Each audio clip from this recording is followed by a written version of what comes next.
All right, let's dive right into this explainer. Today we're looking way beyond the cricket pitch to uncover the massive, incredible machinery behind the 2027 ICC Men's Cricket World Cup.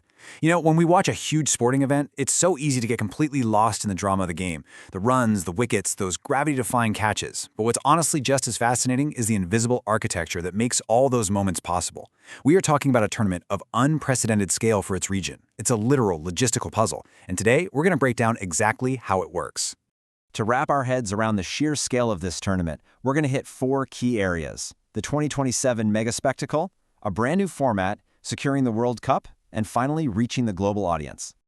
Section 1. The 2027 Mega Spectacle, a historic return to Africa. So, we're kicking things off with the tournament making a massive comeback to the African continent for the very first time since 2003.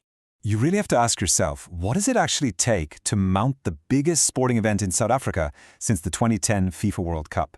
Because this is definitely not just another cricket tournament. It's a logistical absolute monster. The official bid documents make it super clear that there are major national interests at play here.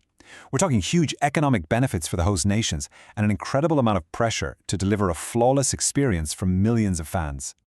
Just think about this tri-nation setup. We've got South Africa doing the heavy lifting, hosting 44 matches across 8 historic venues, iconic places like Wanderers and Newlands. But then, Zimbabwe is building a literal brand new stadium near the majestic Victoria Falls. How cool is that? And Namibia, they're stepping up to co-host for the very first time ever in Windhoek. It's this fantastic, completely unique blend of the historic and the brand new. Now here's a really fascinating detail. The tournament kicks off on October 2nd, 2027. Why does that matter? Because it's Gandhi Jayanti, Mahatma Gandhi's birth anniversary. Gandhi actually spent 21 really formative years in South Africa, which deeply shaped his entire philosophy of peace. By shifting the schedule to open on this specific date, the ICC isn't just throwing a cricket match on the calendar. They're intentionally paying tribute to a legacy that bridges nations. It's a powerful, deliberate touch. Moving on to Section 2. A brand new format, 14 teams, high stakes. Because honestly, it's not just the locations getting an upgrade. The whole DNA of the competition is changing. Get this, we are talking about 50 straight days of action. 50! It all wraps up with the grand finale at Wanderers Stadium on November 21st. But keeping audiences totally captivated for almost 2 full months, that requires a format that brings relentless, high-stakes drama every single day. So, here's the big shift. We're going from 10 teams, like we saw in the 2023 edition in India, up to 14 teams. It's amazing for growing the sport globally, for sure. But to make sure we don't end up with matches that just don't matter, the ICC had to totally re-engineer the structure to keep the pressure dialed up. And this new step-by-step format is ruthless. It kicks off with the Super Series, which is basically a desperate sudden death battle where the 3 lowest-seeded teams fight for just one final spot in the main draw. Then we hit a 12-team group stage, but here's the kicker. Only the top 3 from each group plus the single best 4th-place team survive to make the brand new Super 7 stage. That means every run, every wicket, every single point matters. 0 easy days off. All right, Section 3, securing the World Cup, or as I like to call it, erecting the invisible shield. Before a single ball is bowled, a literal military-style shield goes up. We don't really think about it when we're cheering in the stands, but securing an event across 3 sovereign nations is staggering. The official bid documents from the organizers require a security partner with at least 5 years of major global event experience just to handle this massive cross-border security grid. Safety is the absolute top priority. The whole operation actually relies on what's called the STRAT, the Strategic Threat and Risk Assessment.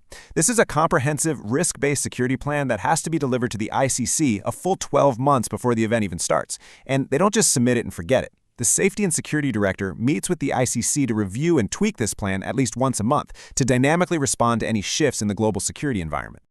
To actually pull this off, it takes a highly specialized army acting across all 3 countries. You've got the Safety and Security Director running the whole show.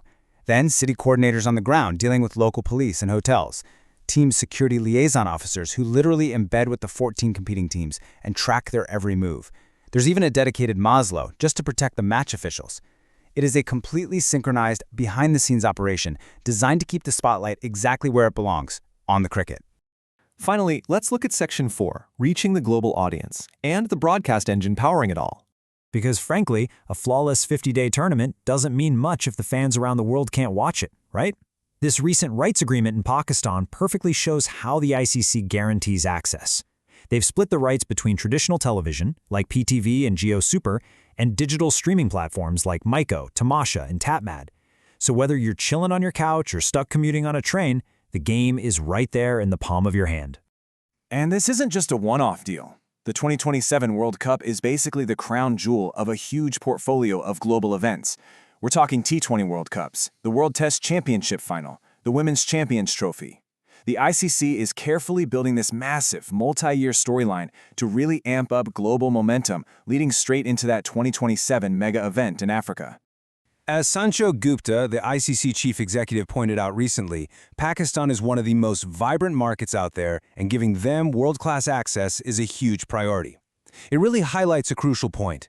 The ultimate success of this mega event doesn't just rest on the host nations. It completely relies on reaching those passionate, distant fans. That digital and broadcast infrastructure is literally just as important as the new stadiums they're building. So, wrapping this explainer up, it leaves us with a pretty big thought. When we finally tune in on October 2nd, 2027, we've got to ask ourselves, are the invisible behind-the-scenes triumphs, the complex cross-border security, the 14-team logistics, the massive broadcast networks, just as impressive as the actual victories on the pitch? The next time you see a captain lift that World Cup trophy, take a moment to think about the invisible army of planners, coordinators, and broadcasters who actually built the stage for it to happen. Who do you think are the real architects of a World Cup victory? Thanks for joining me today, and always keep looking beyond the pitch. All right,